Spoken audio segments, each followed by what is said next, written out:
Vamos a seguir analizando lo que ocurre con la economía en este fin de año. El dato saliente, por supuesto, tiene que ver con la inflación, tiene que ver con este 2,4 que se conoció la semana pasada y las expectativas que se abren a partir de esa cifra, a partir de ese indicador. Estamos en comunicación con el economista Ramiro Tosi para seguir conversando este tema. ¿Qué tal, Ramiro? Buen día, ¿cómo estás?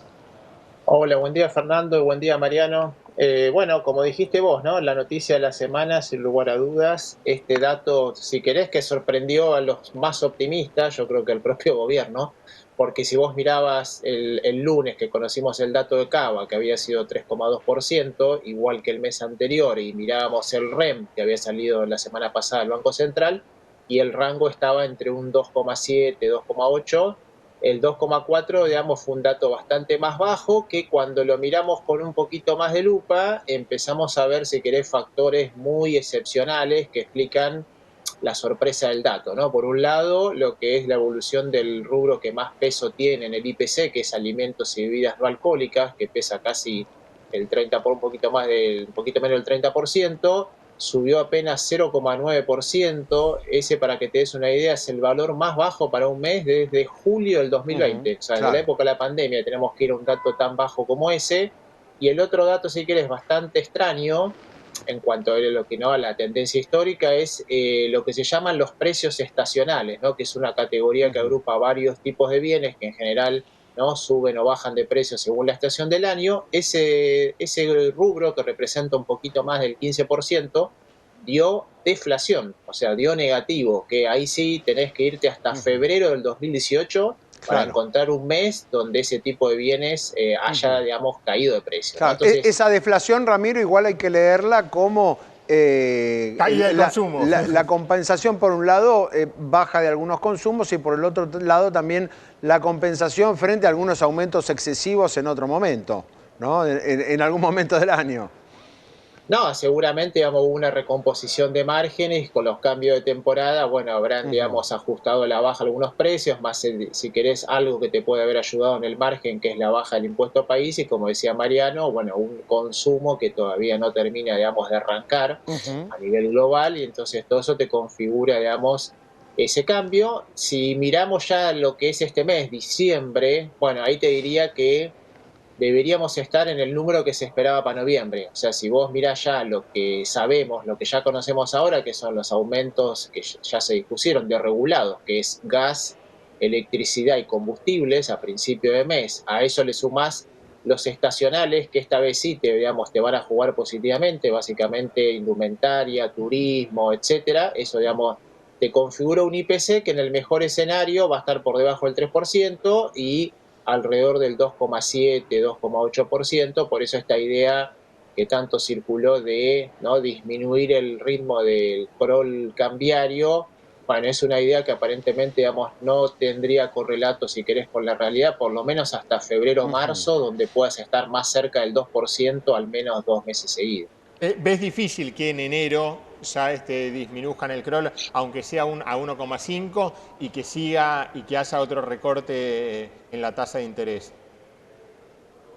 Bueno, digamos, es algo que el gobierno eventualmente puede decidir. Lo que uno como analista, si mira, digamos, los indicadores económicos, sería una decisión que un poco sería contramano, ¿no?, de lo que te marca las típicas lógicas de movimiento de la tasa de interés. Que lo puede hacer, lo puede hacer.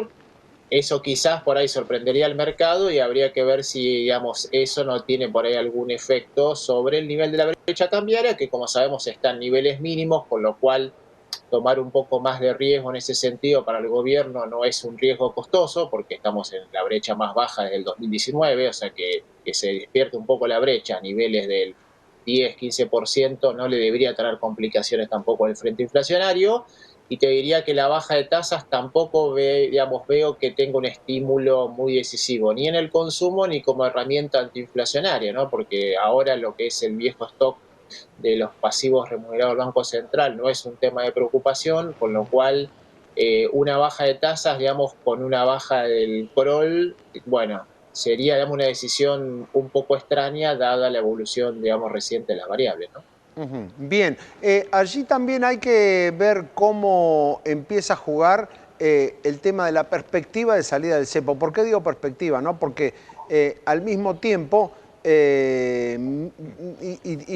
lo digo y a la vez te lo consulto para ver cómo lo ves vos, digo, cuanto más se demore la salida del cepo, la unificación del tipo de cambio de manera formal, podría empezar a gestarse una cierta expectativa de devaluación, ¿no? Digo, cuanto más se tarde en hacer, uno puede pensar que la salida va a ser con un salto un poquito más grande. ¿Puede gestarse algo de eso?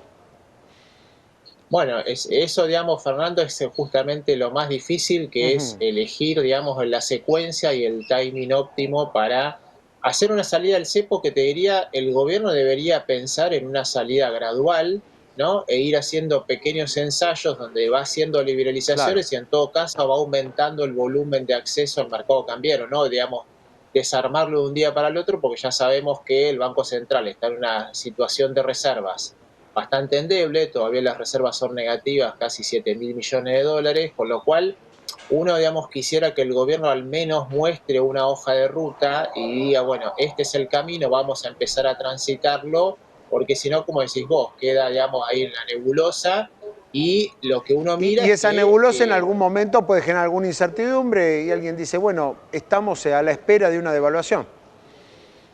exacto, eso, digamos, te genera expectativas de decir, bueno, si la brecha es tan baja, si baja el ritmo del crawling peg y se achica, digamos, el diferencial de tasas. Y no olvidemos otra cosa, o sea, hoy por hoy la salida del cepo por ahí no es tanto un problema de los flujos, porque si vos mirás mes a mes, la realidad es que gracias a la liquidación del campo, más las liquidaciones de las emisiones de deuda que están haciendo las empresas, la oferta de dólares te alcanza para la demanda de dólares en el mes. El problema, que es un poco, digamos, lo que debe preocupar sobre todo al presidente del Banco Central, que incluso lo ha dicho en otros ámbitos privados, es el stock, ¿no? Porque se Claro. dice, digamos, muy mediáticamente que no hay pesos, y la verdad que si uno pone en foco, hay bastantes pesos todavía en la economía, con una sobre todo de empresas privadas, que con una liberalización de el cepo cambiario, con reinversión de utilidades y dividendos retenidos hace por lo menos 4 o 5 años, bueno, en un mes puede, digamos, aumentar una demanda de 3.000, 4.000 millones de dólares que te desbalancee este equilibrio que tenemos ahora en el mercado cambiario y te produzca ese salto cambiario que el gobierno quiere evitar, porque justamente no quiere tener esa tapa y no quiere tener sorpresas en la inflación nuevamente, que tanto costó bajar, en la previa, digamos, de un periodo electoral donde se juega buena parte de su agenda de 2025 a 2027. Bueno, ahí no debería armar el gobierno ya un esquema como hizo con el Bopreal para los importadores, lo mismo para dividendos, ¿no? Incluso con un esquema en cuotas. Exacto, Mariano, digamos, esa es la clave, ¿no? Por eso te decía que uno imagina que tendría que el gobierno hacer una hoja de ruta diciendo, bueno, voy a priorizar en esta apertura del cepo este tipo de flujos sobre otros, a estos que por ahí son volúmenes grandes, darle un cronograma de acceso, digamos, diferido, como se hizo con los importadores, pero eso es un poco lo que está faltando, ¿no? Todo gira en torno a si va a haber, digamos, financiamiento o no del FMI, y esa parece ser, digamos, la condición final, ¿no? Porque siempre nos van poniendo distintas condiciones de levantamiento del cepo y el tiempo pasa y, como dice Fernando, no queda claro al final cuál es la condición que prima, ¿no? Entonces, un poco, digamos, la duda de los analistas es decir, bueno, mostrame, digamos, si no está seguro el cepo y entendemos que es una jugada arriesgada, bueno, por lo menos mostrar una hoja de ruta, que además es lo mínimo que te va a pedir en un acuerdo el Fondo Monetario, que si vos mirás todos los staff reports, siempre la recomendación es, bueno, preparen una hoja de ruta para ir saliendo gradualmente de las restricciones cambiarias. Bien, Ramiro, para cerrar, ¿qué esperás para este final de año cuando tengamos todos los números? Obviamente todavía no los tenemos. ¿Qué esperás en materia de actividad económica? El gobierno sembró durante los últimos meses con mucha intensidad la idea de que la recuperación va a ser mucho más alta de lo esperado, que por supuesto va a haber allí algunos sectores donde van a estar prácticamente igual que al comienzo, es decir, igual que antes del ajuste. Esa es la idea que trata de transmitir el gobierno. ¿Te parece que se va a poder reflejar en los números? Bueno, esa es una interesante discusión. Si vos mirás los últimos datos, uno podría aventurar, si querés, que el cierre de 2024 va a ser un poco mejor a lo que se esperaba antes, ¿no? Porque vos pensás que hace 6 meses atrás se esperaba una caída entre el 3,5 y 3,8%, quizás podamos cerrar, digamos, una caída del PBI más cercano al 3%, que no es un mal dato, digamos, para el tamaño del ajuste que vos Sí. mencionabas, y en algunos sectores, no en todos, va a suceder esto que vos decías, o sea, vas a recuperar el nivel de actividad de noviembre del 2023, cosa que no lo estás teniendo todavía en sectores que son muy intensivos en mano de obra, que son básicamente la construcción y la industria manufacturera. En esos sectores, si vos mirás los gráficos de evolución del nivel de actividad, tocaste el mínimo en mayo-junio, pero todavía la recuperación es lenta y no llegás a recuperar todo lo que perdiste desde noviembre del año pasado. Bien, con lo cual allí queda una puerta abierta sobre qué es lo que puede pasar realmente en materia de actividad. No está tan claro que haya una recuperación o que la economía pegó la vuelta, como dicen algunos. Exacto, es una recuperación heterogénea donde tenés sectores que están creciendo muy fuerte, como básicamente es el agro, la minería, el petróleo y el gas, y sectores que vienen rezagados a una velocidad mucho más lenta, pero que son relevantes en términos de empleo y también en términos de ingreso, como son la industria, la construcción y algunos servicios. Entonces, eso hace que vos veas que la economía va a crecer quizás un 4 o 5%, pero no es un crecimiento parejo que se va a sentir en todos lados, sino que probablemente le vaya mucho mejor al interior que a los grandes centros urbanos. Está muy claro. Ramiro, muchísimas gracias por este contacto. Buena semana. Buena semana para ambos. Ramiro Tosi, allí dando algunas pautas de lo que viene para este cierre del año en materia